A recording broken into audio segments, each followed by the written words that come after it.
It is impossible to talk about the traditional story of the Quran's origin without running into serious and difficult questions that the standard Islamic narrative simply does not answer.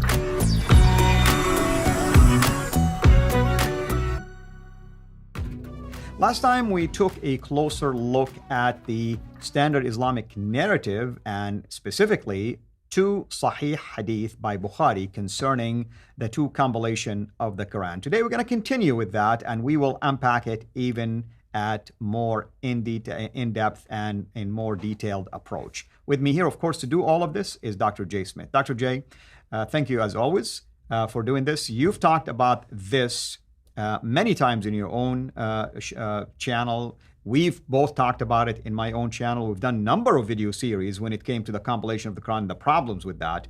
But right now, because we are setting basically the stage for what Shoemaker is saying, we had to really take people back to where he's coming from in terms of his critical analysis. So what do you want to say about this? Well, here we've now looked at Volume 6 of Al-Bukhari. This is the only reference really that Muslims have on how the Quran was created.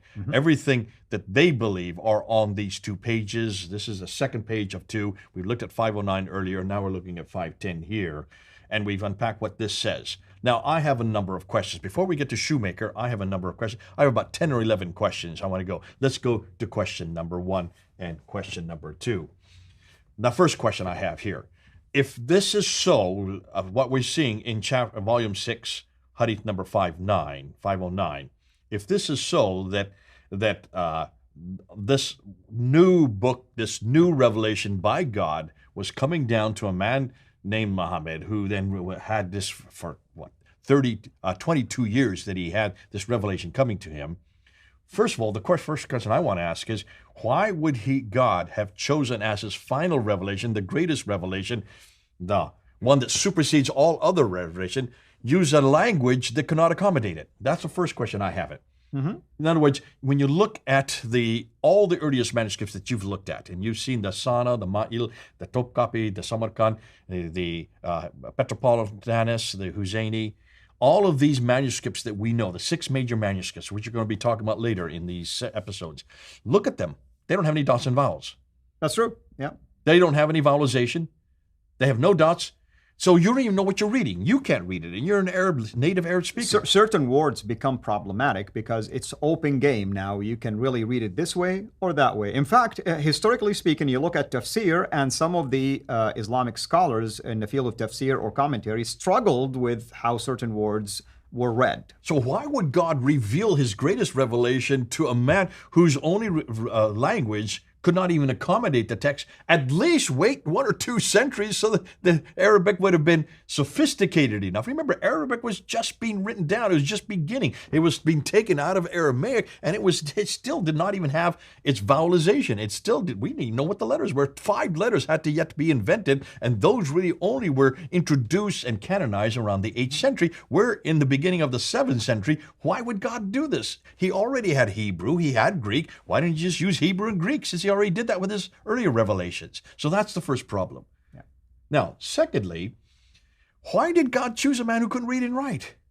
Goodness sakes, if this is such an important revelation, this is the one mission that Muhammad was given, right? Well, other Muslims will say, no, he was also given the mission to start the caliphate and to be a model and a paradigm. Okay, I'm willing to go with that. But what was the major thing that Muhammad was chosen to do? He was chosen to be given this revelation. For heaven's sakes, give it to somebody who can at least read and write it. Right. Let's go to number 3, because number 3 follows on from that. The next slide. When you look at number 3, listen, this guy, if he was illiterate, and again, I'm just going on what the traditions say, what we've just read in Al-Bukhari, he had 22 years to read and write. He already knew Arabic. Listen, I learned Arabic to read and write it in 2 weeks. That's all it took me to read and write. It doesn't take too long. There are only 28 letters you need to learn. And back then, there were only 14 letters. We've had quite a few 16 letters that have been added to it because of the dots and vowels. At that time, there were no dots and vowels. For heaven's sakes, he could have easily learned it. He had 22 years to do so. That would have been a miracle. What more than that? What about Zayd ibn Thabit? Did he not know how to read and write? What do secretaries do? Read And write. Right. That's their job. The fact that he could read and write, the fact that he was a secretary, if that's not what secretaries do, then he's not worthy of his salary. So he had 22 years to write this down. Why didn't he write it down? Then problem number 4. Why didn't Abu Bakr, there in 632 to 634, for heaven's sakes, why did he just keep one copy? Why did he make many copies and disperse them to the 5 to 11 provinces in 635 that Uthman had later on? Remember, we do know that if you look at the provinces, I'll be getting this because I want to look at a map and you'll see these provinces in more detail. But that's for another episode. We do know that there are a proliferation of different provinces according to the Islamic tradition, not according to you and me. Most of these provinces did not exist because there was all desert down there. There's not many people who live in desert to make provinces. Nonetheless, if the traditions are correct, why did he make copies immediately so that this could be preserved? Why would he give it to a woman who puts it under her bed and leaves it there for 20 years? Why would you even think to do that? Obviously, it was not that important. If you're preserving it, you'd want other people to read it, would you not? Right. Can you now understand why so many other Qur'ans start proliferating? Because this wasn't made available to those at that time. Let's go to problem number 5, or question I have number 5.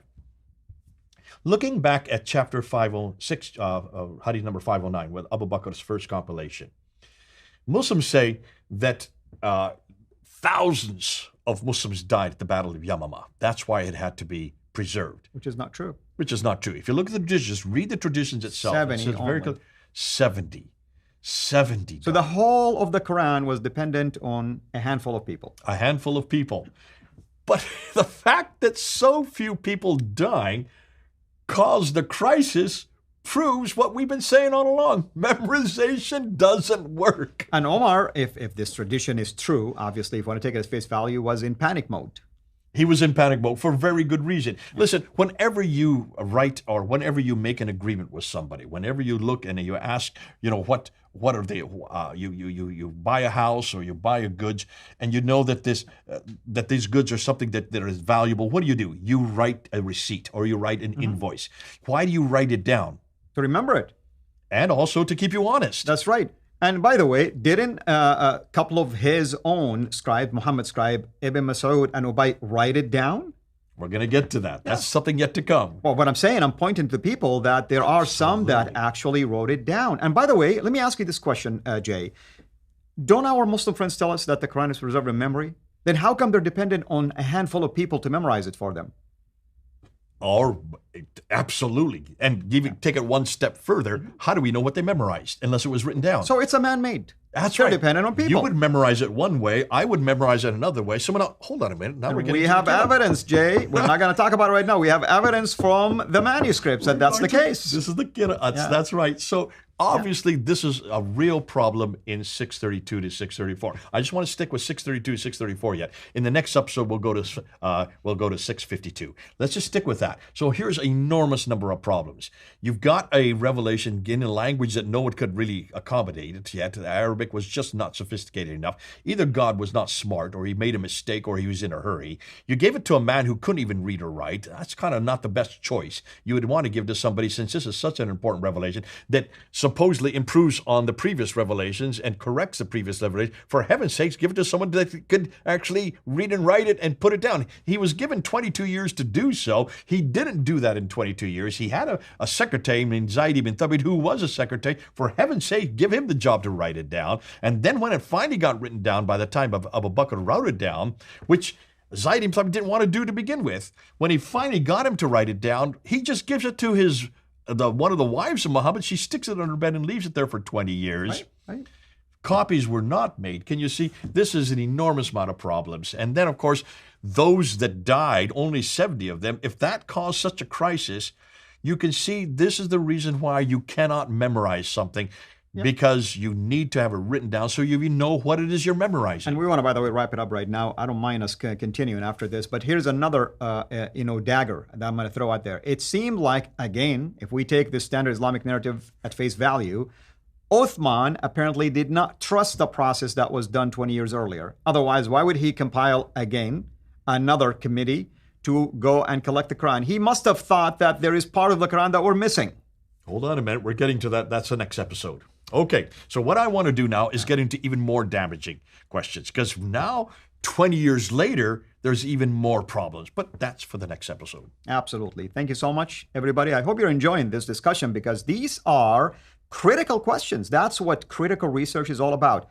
Asking questions. By the way, we are not inventing these kind of stories. They came from Islam's own primary sources. In this case, hadith sahih, authentic. So we have every right to ask questions then about those hadith, given that it was compiled 240 years after allegedly the start of Islam and the death of the Prophet of Islam, and given that there are two accounts that appears to be contradicting each other, and at least the intellectual mind, each one of you has that ability, requires you to ask these critical questions. That's what investigative work is all about. Thank you, dear brother.